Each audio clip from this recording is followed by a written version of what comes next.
Instead, I'm going to be joined by two guests. One's with me now. I'm just waiting for one further one. And we were hearing before the break about, the sort of crises that seem to be besetting the world. And I think there's maybe an assumption that once we get out of the COVID one, then we're in the clear. But actually, there's a bigger one either around the corner or, I think, as we're about to hear, currently on our doorstep. So I'm delighted that I'm currently joined by Joanna Leigh, a former GB hockey player and now working on the sustainability aspects of the Commonwealth Games. That's right, Joey? Yeah, that's correct. Yeah. And we will at some point be joined by Toby from the British Association for Sustainable Sport. I think he's just coming through. So maybe while we do that, Joy, do you want to just give us a sort of quick rundown of yourself and how you came to be involved in this field?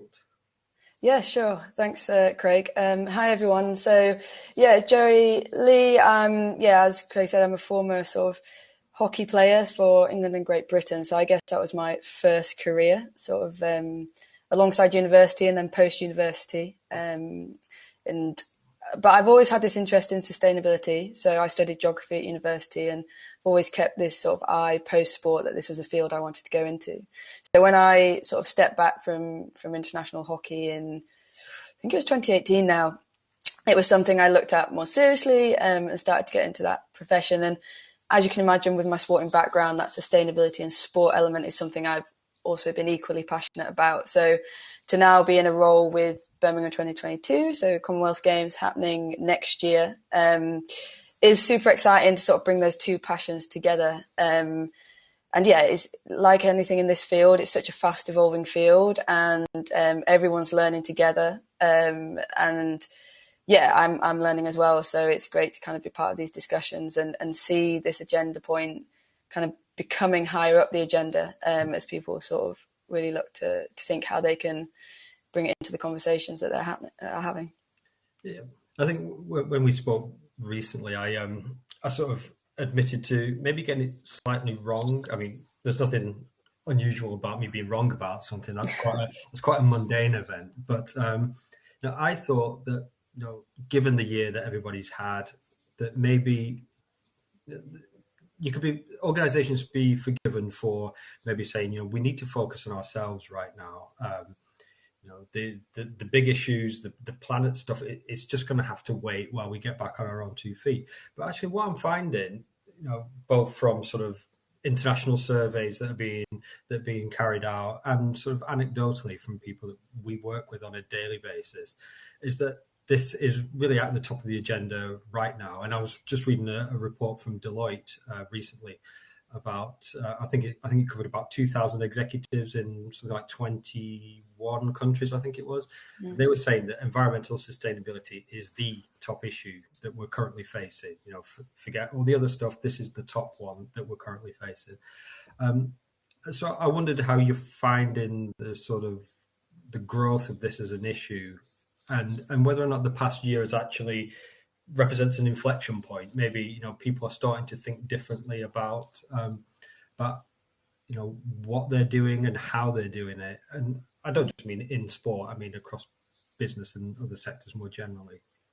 Yeah, no, definitely. I think certainly I guess it's really positive to see that it's still high on people's agendas, and despite kind of, I suppose, the challenges that everyone's faced in their own different ways over the last year with COVID and everything, that actually that is still being seen as a kind of as an issue that needs addressing. And I think that's really encouraging because, like you, I suppose when this first started, it was uncertain how it was going to be viewed. Was it going to drop back down the agenda as obviously pressing issues such as the pandemic were coming to the fore? But it's great to see that that's not the case. And actually, I think the biggest thing that people is changing is this sort of perception of risk around sustainability and environmental issues across businesses, but I think in sport. And actually, it's no longer kind of the risk is of doing something. It's actually the risk of not doing something in this area. Mm-hmm. And so that real sort of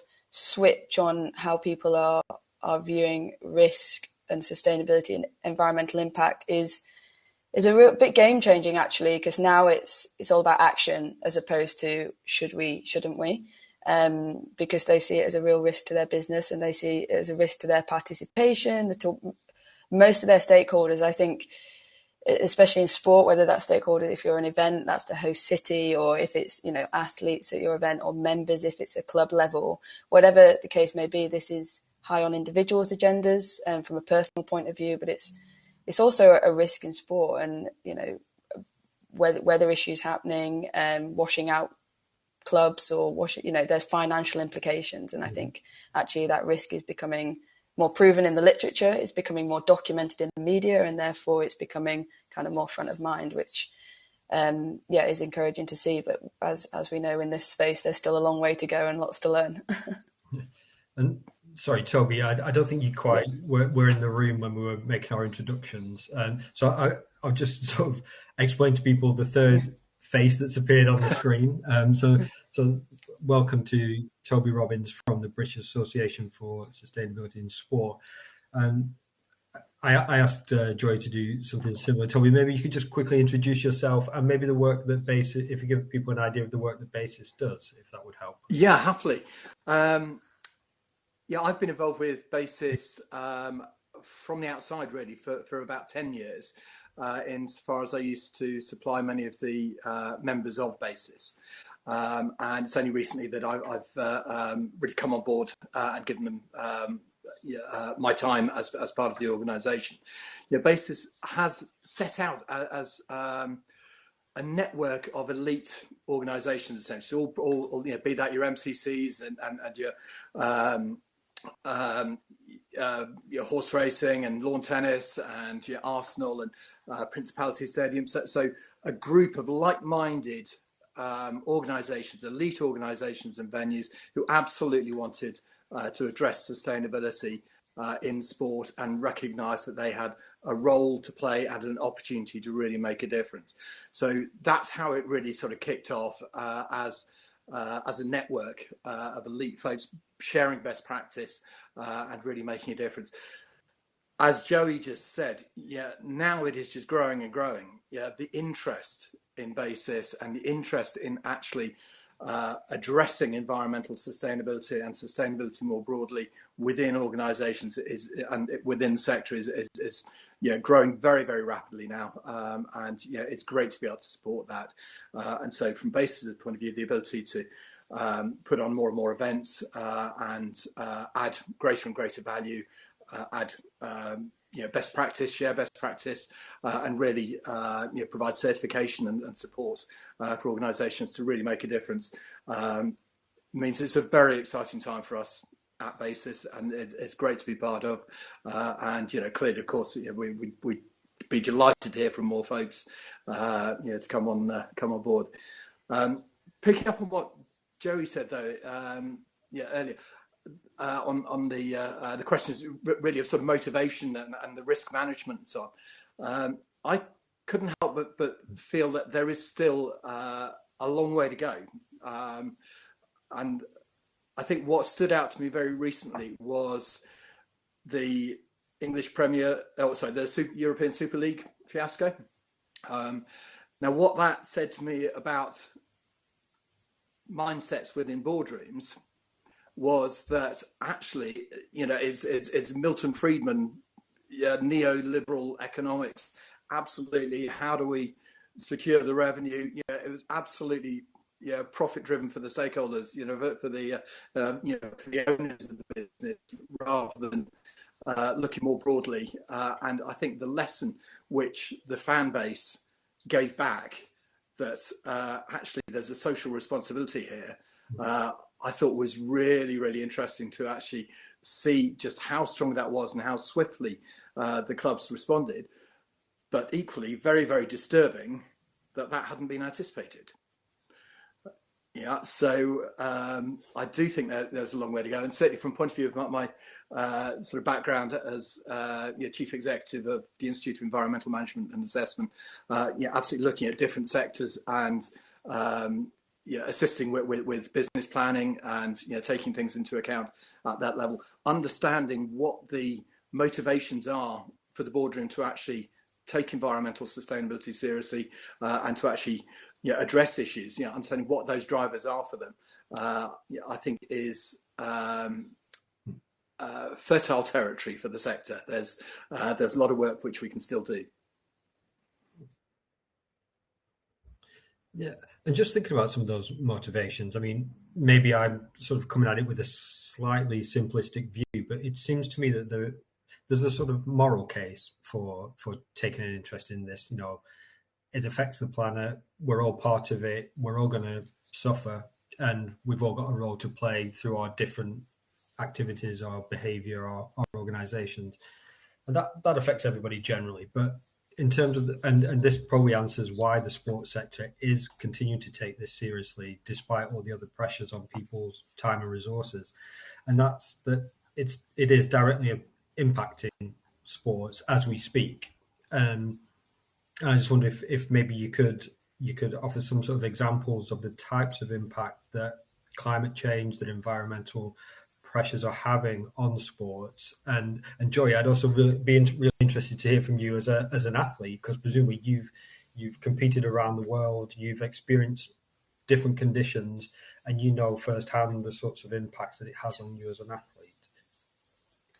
Yeah, I think there's lots of different, I suppose, levels in sport that you can look at this from. So I guess from my own personal experience, competing on an international level and in places like Australia and places like Argentina, where the heat is such a big factor.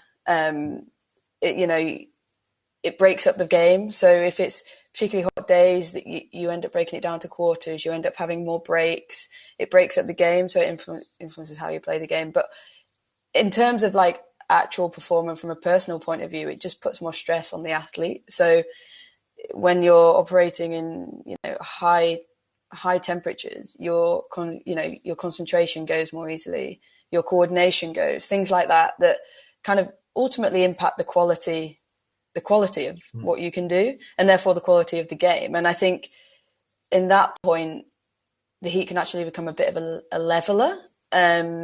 It's no longer about kind of who has the most skill, it's just who can deal with the heat better. And there's an element of that's the way sport is, and that's, you're playing in the environment, you have to deal with sport. But the more that we sort of stress that, and the more that those extreme temperatures become more extreme and more frequent, there's other examples. I think there was a marathon in New York not a couple of years ago that was cancelled because of the heat.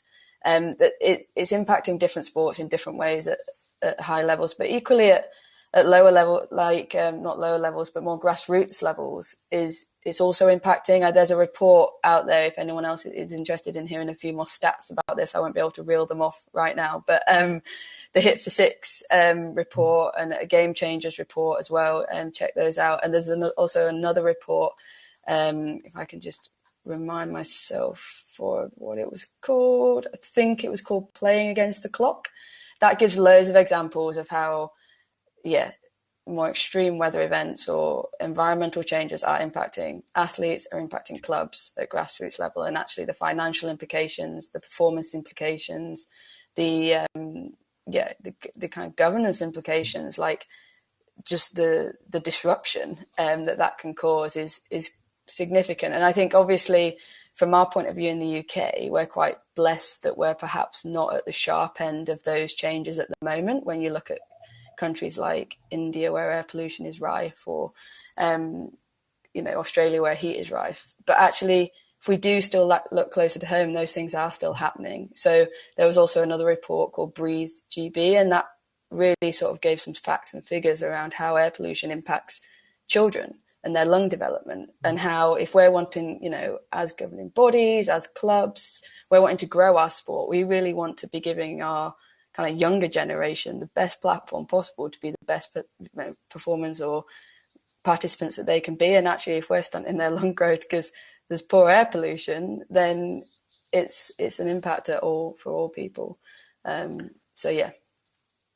It's real. Yeah, and there are certainly some sports sectors where the impact is more evident, be that the difficulty skiing if there is no snow, the difficulty playing on a links golf course is if it's been washed into the sea. As I see Susan's put up in the discussion, rowing clubs being flooded. And I'm sure all terrain, all weather pitches were created for a reason.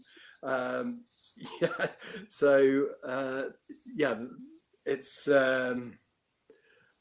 it will increasingly impact more and more organisations. The heat, playing cricket is definitely a factor. Around the world as we've seen, and frankly, if you just look at the World Economic Forum's global risks report from Davos, 4 out of 5 of the top risks, most likely and most impactful risks are climate related and environment related. And the 5th one being infectious diseases, which is clearly fairly topical at the moment. Everyone's saying, this has got to be on your agenda. This needs to be right at the top of your agenda. I think increasingly the evidence is there. We're seeing that playing out.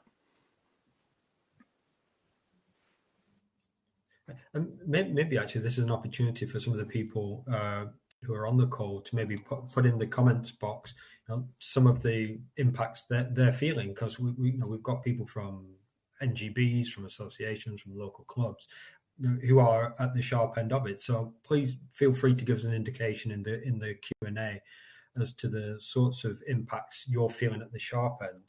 But just go back to what you're saying there, Toby, about the sort of risk element. Are you finding that it is increasingly finding its way onto organisations' risk registers? Is it becoming a regular item on the agenda for board meetings? Because that would indicate that it's sort of front and centre of thinking, and that it represents I hesitate to use existential threat, but I imagine in some instances it could be deemed as an existential threat, given if it goes unaddressed.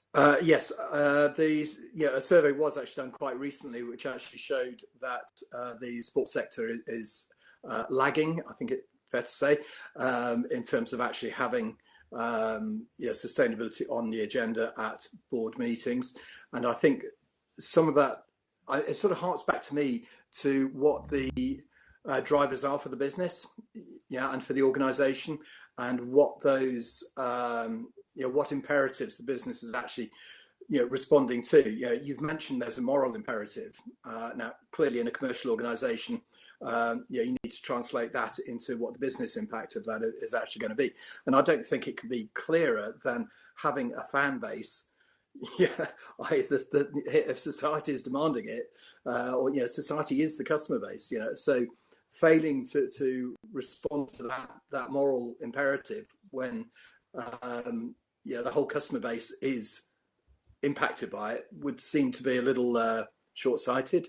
But increasingly, there's another key driver, I think, for organisations to have it on the agenda, within board meetings, and that's the regulatory driver.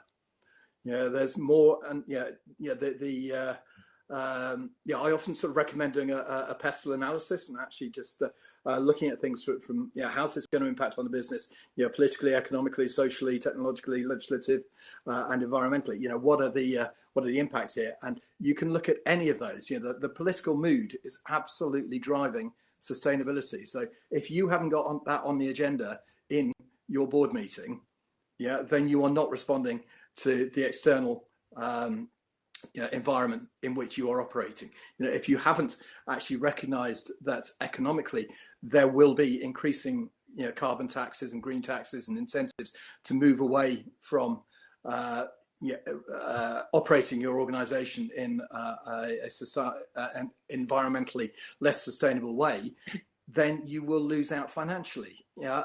So just actually running through that kind of analysis within the boardroom, and actually, absolutely should end up with environmental sustainability being on the agenda for every meeting, and supporting the facilities managers and the operating team to really start making a difference and putting a plan in place.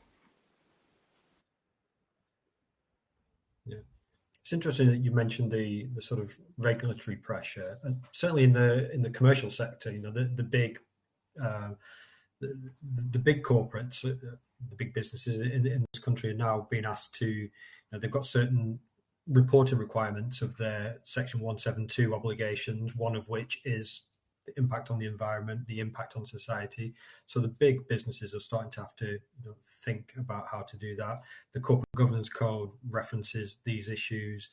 The King 4 Code out of South Africa has done for quite a while. The Charity Governance Code references environmental impact. I think we heard this morning that there's a likelihood that the Code for Sports Governance may come to at least make some mention of it.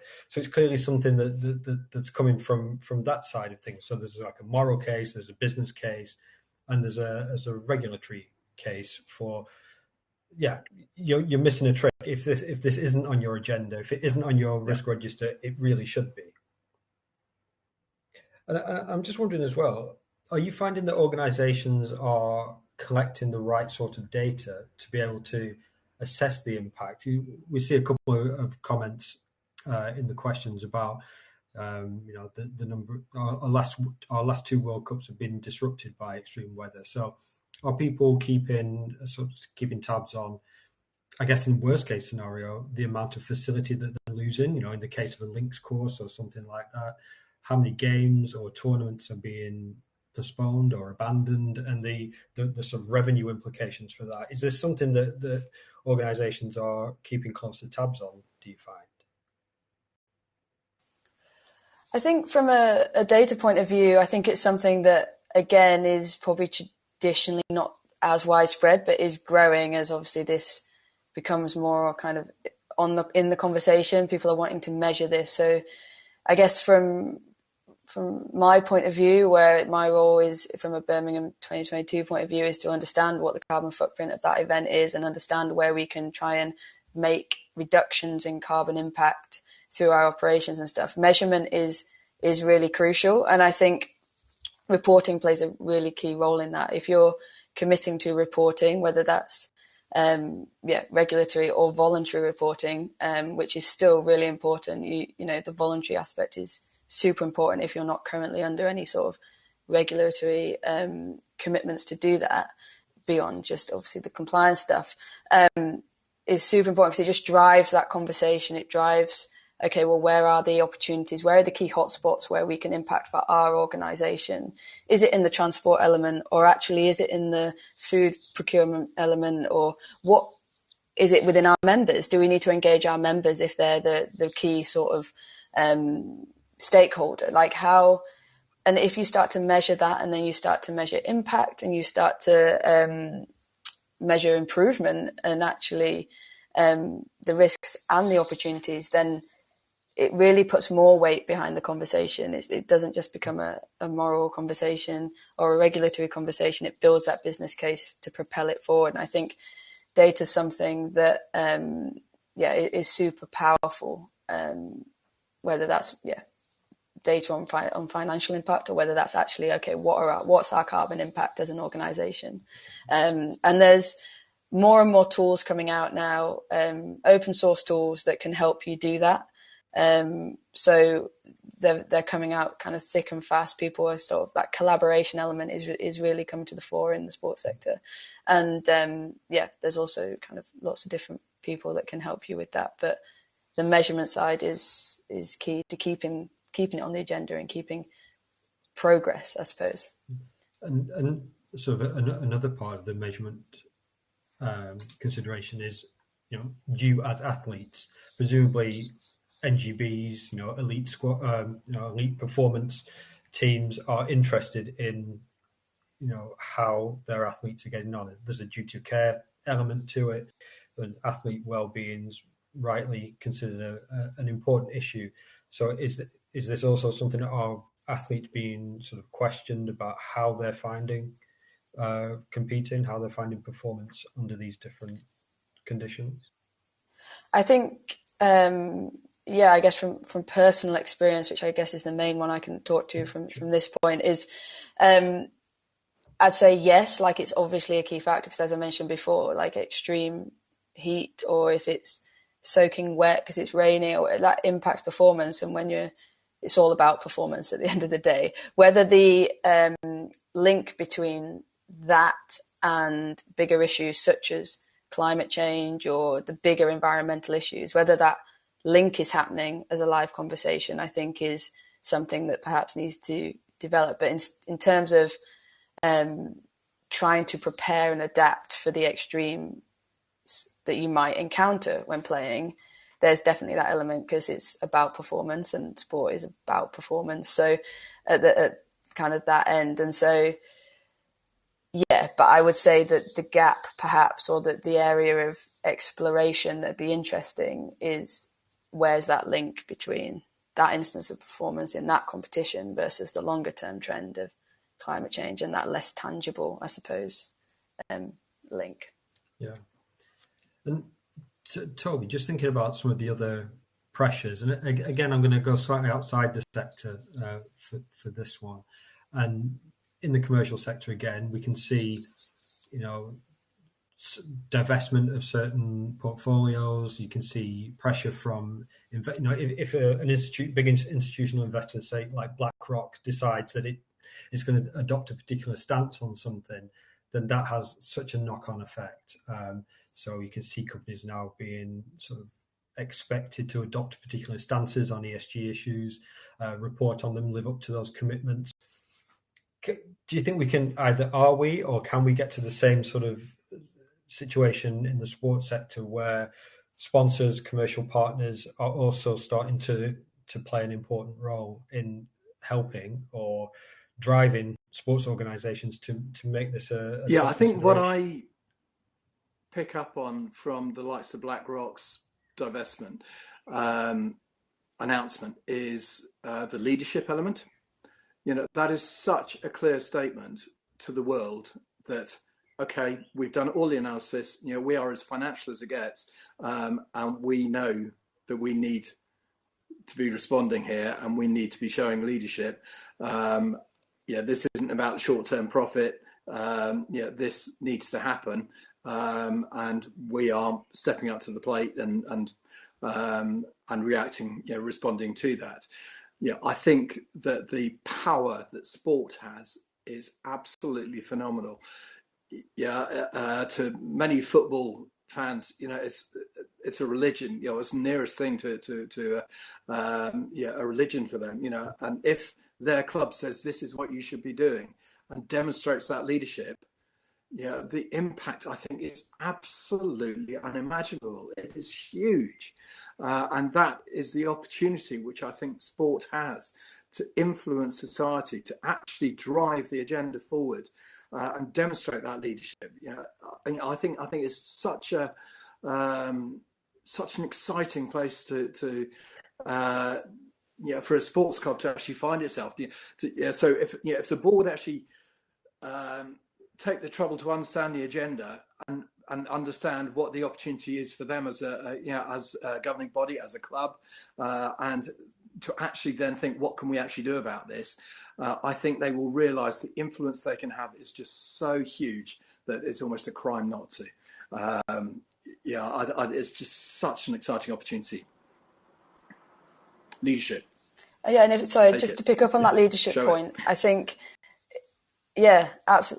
absolutely. I think that leadership point is crucial, because the leadership doesn't just have to come in sort of big statements in the media. Leadership can come from asking your suppliers what they're doing and asking an athlete what they think. The leadership can come in small bites as well as big bites, and actually all those smaller elements add up. So if, I think there was a comment around bridging the kind of making it more aware in terms of facilities management. And if there's a bit of leadership, a bit of training in that, or if there's just a bit of questioning around this bit, then you can take that small steps of leadership as well as the big claims that the BlackRocks of the world make. And that influence really percolates out across the whole industry. If you're, just even putting a minimum standard against your suppliers in this area, or, taking into account different viewpoints and understanding where the biggest elements of change can be, and then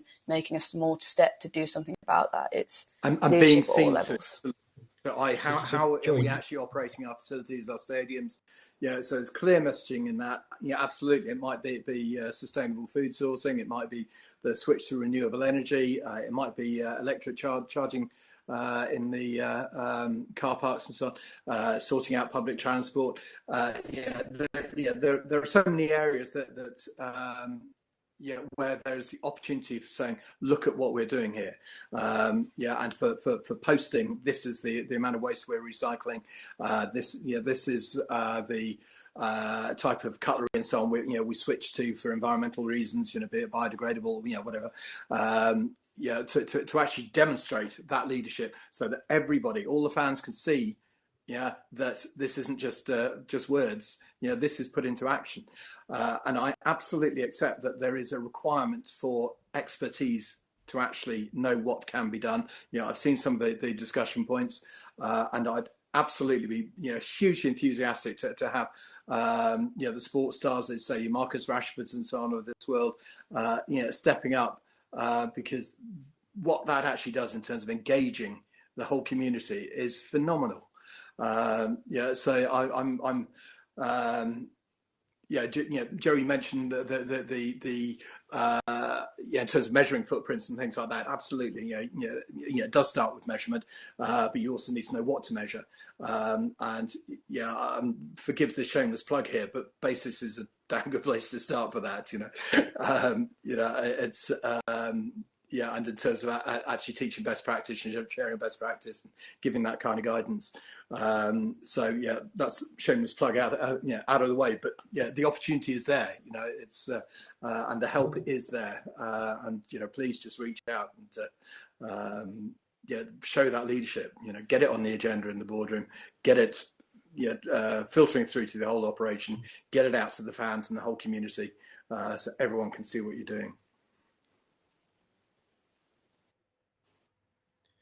I'm conscious that we have a range of organisations represented in the audience today. We, like I said, we have some of the big NGBs that will be hosting large scale events. We'll have some local organisations, all sort of wondering, all asking for sort of advice on what they can do. So, if we just start at a sort of general level, what advice would you give to an organisation looking to place this issue at the heart of its strategic thinking and its decision making? I'm assuming that the earlier the better. Baking it into long-term planning is going to yield sort of better results than sort of coming to it quite late. I may have misunderstood it in a previous interview that you did, Joey, about I think one of the World Cups that you came to. You felt that you maybe came to it quite late in the day in terms of influencing suppliers and sponsors. Perhaps you've had a longer run up in the Commonwealth Games, but presumably that length of time to be able to plan ahead and to make it a central plank thinking rather than an afterthought. And I don't mean it was in those other things that you worked on, but how would you go about setting this issue at the heart of planning? Earlier the better, because I think environmental sustainability touches kind of every part of the organisation. We may have lost the sound on you there, Joey. Is that? Have you got me back? Is that at our end or yours? I'm not sure. Toby, can you hear me? Or is it just me? I can hear you fine, Joey. Toby's nodding like he can hear Joey, but I don't know. Yeah, I can hear you fine. All right, it's me then. Sorry for the interruptions. It's something at my end. I do apologise. No worries. I was just saying, I guess, earlier is always better, because I guess from an environmental sustainability point of view, it realistically does kind of touch every part of the organisation, whether that is, procurement, performance, food, employees, what their personal kind of, it percolates all the way through. So if you can have that baked in early and it becomes part of the culture and it becomes part of the way that things get done, so it becomes a standard kind of question or it becomes a standard consideration, then that means that some of the barriers that people kind of associate around environmental sustainability in organizations, costs, coming in too late, it can't really influence things, they kind of get mitigated more.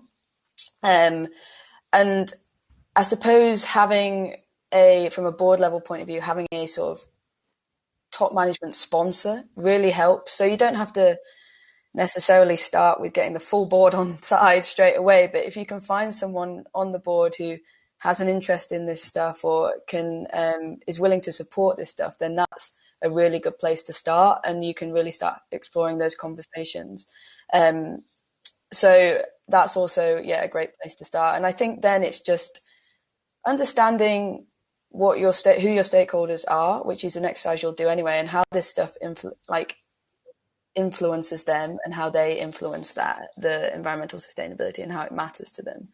And then you start to build that case of this is something we cannot not do.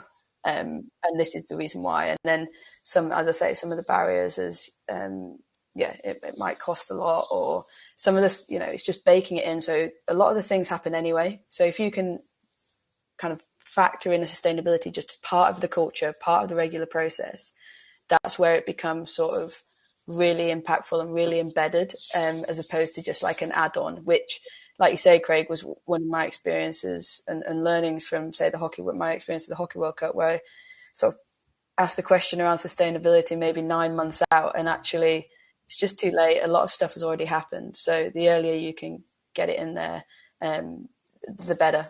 And across all stakeholders. So someone's put in the chat around an environmental champion on the board. Yeah, exactly. But also environmental champions in your staff cohort, in your is there an athlete that you're aware of that might take an interest in this stuff in your sport, and how can you support them in voicing that? I think that communication bit is really important and really impactful to show leadership, but some people can be hesitant around like, oh, well, we're reducing single-use plastics, but someone's going to criticize that we're flying 10 athletes around the world, or, we're laying down a new all-weather plastic pitch, and people just see, and want to criticize. So being transparent, being open, being willing to learn, but being really clear about what you're trying to do, and it might not be perfect, is also super important to just keep on that progressive journey. Toby, I don't know if you want to add anything. I'm just delighted you put transparency in there. I think that's absolutely critical, and not letting perfect be the enemy of the good. I remember having that conversation regarding flights with Premier League football club, and they said, look, it's a matter of security. We don't actually have a choice on that. Well, that's great. Okay, so at the moment there is no choice. We understand that. Let's just be transparent about it. We can't do everything, but there's plenty we can do. And I would absolutely say that that it has to start at the top. It has to start in the boardroom, and because that sets the tone for the whole organisation. If the chief exec is bought in, if the board, the message from the board is this is happening, then it's happening. It means it's not just an add-on, or I've got to try and do this around my day-to-day job. It is actually part of the business plan. It is structured, it is measured, and it is delivered just like any other program. That board level engagement, I think, is critical. Frankly, that move away from Friedman's neoliberal, money. Actually, this is needed on for so many reasons, and absolutely, it's what the fan base, it's what the staff, it's what players and sports people will all be demanding. Anybody who looks at the issue, it has to be part of the agenda. Start at the top and be transparent.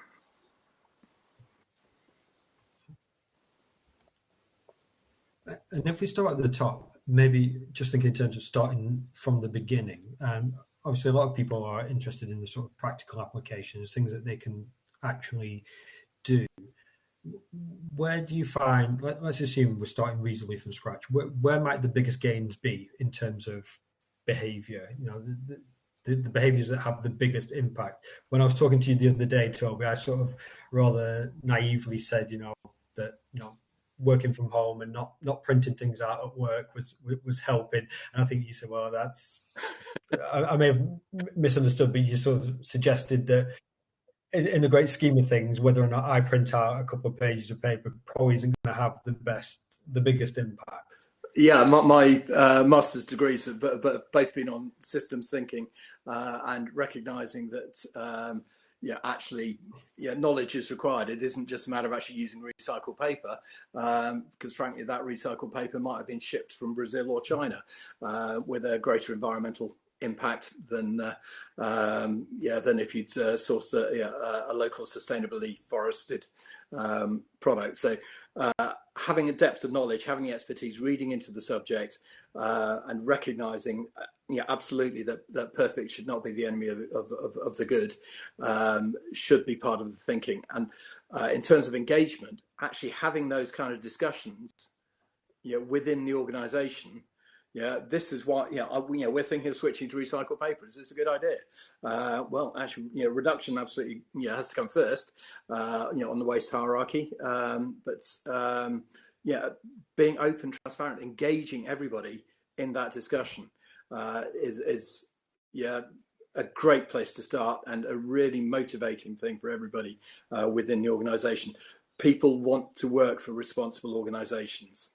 There are so many surveys out there showing that, and so ignoring this issue is insane.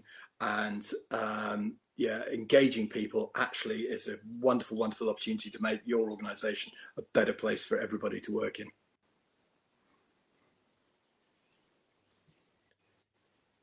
I think I know the answer to the next question. I think we've covered it in part anyway, but sport gets asked to do an awful lot, doesn't it, in sort of educational, economic, health, criminal justice, all sorts of things.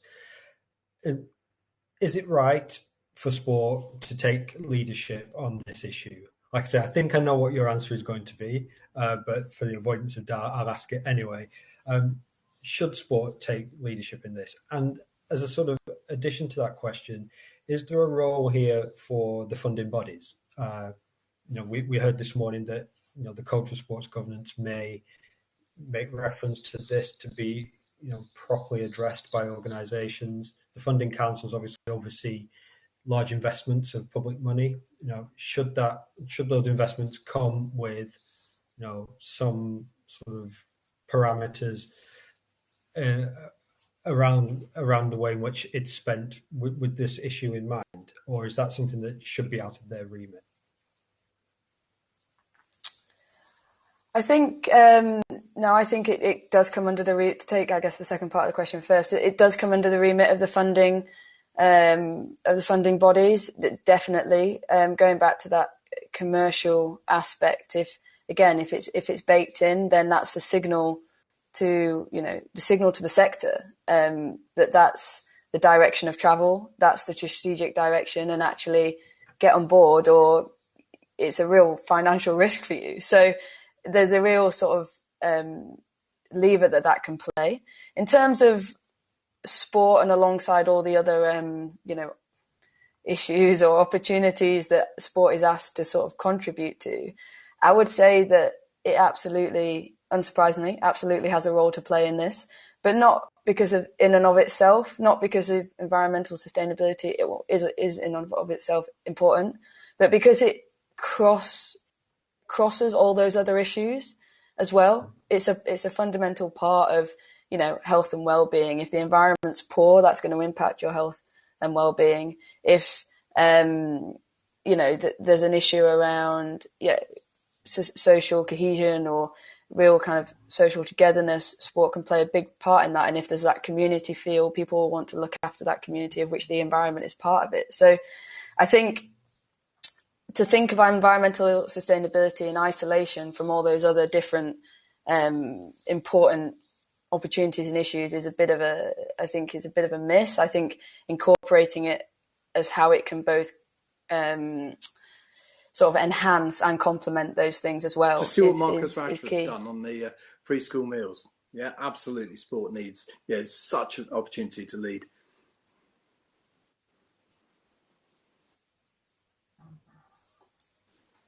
Thank you. I think we're close to the end of time, and I guess I've got one question, which hopefully will be a relatively straightforward one, and I'll ask it to both of you at the same time, and that is, are you hopeful going forward? Are you hopeful for the future in terms of what can be achieved and the role that sport can play in achieving that?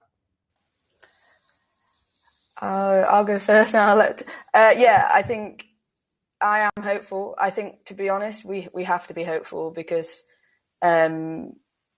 we're not going to do anything or get there otherwise. And I am hopeful in terms of the fact that, going back to this, where we started this webinar, and in the fact that this is still, environmental sustainability is still high on the agenda despite the challenges and disruption that we've had over the year, is something to be hopeful for. But the other great case studies and examples that are happening across the sector, and the fact that it's in our gift to start having more of these conversations, yeah, I'm for sure. Absolutely. And one of the other reasons for my being as hopeful and enthusiastic as I am is the level of engagement, the increasing level of engagement with BASIS.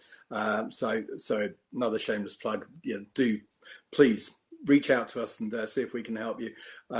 We are together all making a difference here and supporting sport in becoming sustainable. So yeah, very hopeful. It's got to be done, and we've got a great opportunity. Good, excellent. That's great to hear. And how can organisations get in touch with BASIS? Basis.org.uk website, great place to start. So the trick question. And frankly, one can just register for newsletters and so on, and that will start to inform and share knowledge, and clearly we can discuss membership more fully, but frankly just registering as for the newsletter would be a great place to start. So yeah, basis.org.uk. Look forward to seeing you all there. Thanks. Excellent. Well, thank you so much. I think it's such an important issue, and so I'm really pleased that we've had an opportunity today to discuss it. Toby, I have to give additional thanks to you for stepping in quite last minute. I guess Monday morning, this wasn't how you expected you'd be spending your Wednesday afternoon, but that's how it turned out. So thank you so much It's for been a real pleasure digging us out of that particular hole. I really do appreciate you stepping in very late. Oh, thank you. And thank you to Joy. Thank you for your insights as well. And no, pleasure. I think we've answered quite a few of the questions that have come in, but obviously if people want to get in touch with either the SGA or with Joey or Toby and the work that's going on at BASIS, please feel free to do that. But thank you, both of you, for a really interesting conversation. Thank you so much. No, thank you.